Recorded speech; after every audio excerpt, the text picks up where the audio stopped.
In the shadows of a city steeped in betrayal, Emmanuel, a man cloaked in the darkness of his own skin and the deeper darkness of grief, began his descent into vengeance.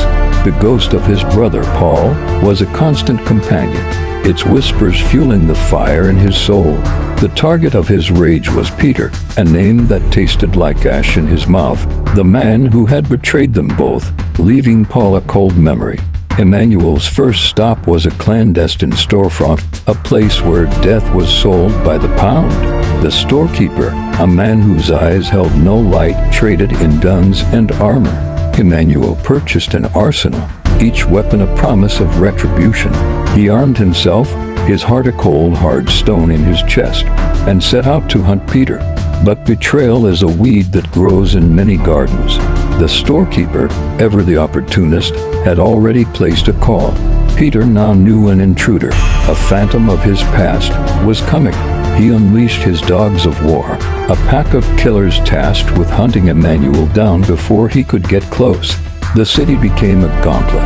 Emmanuel, expecting a direct path to Peter, found himself navigating a maze of death. Killers emerged from every alley, their eyes glinting with malice. He was no longer just the hunter, he was also the hunted. Realizing the game had changed, he adapted, his senses sharpening, his resolve hardening with every near miss and every enemy he put down. The path to vengeance was paved with bodies. Seeking a moment to recalibrate and pinpoint Peter's location, Emmanuel took refuge in a nondescript hotel. But anonymity is a luxury for the living, not for a man marked for death. The hunters, tipped off to his whereabouts, cornered him in the sterile lobby. Emmanuel, weary but unbroken, offered them a single chance. "Walk away," he warned, his voice low and steady. They answered with laughter, calling him childish, a boy playing a man's game. That was their final mistake. The insult ignited the fury he had kept simmering beneath the surface. He rose, and the lobby erupted into an epic symphony of gunfire and screams. When the smoke cleared, Emmanuel stood alone, victorious amidst the carnage.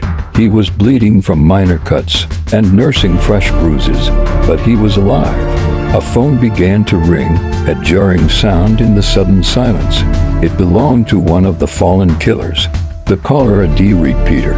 Emmanuel picked it up, his voice a cold promise cutting through the static. "I'm coming for you, Peter." He ended the call, walked out of the hotel's shattered entrance, and commandeered a motorcycle from the fallen gang. The engine roared to life, a sound that mirrored the storm raging within him as he sped up.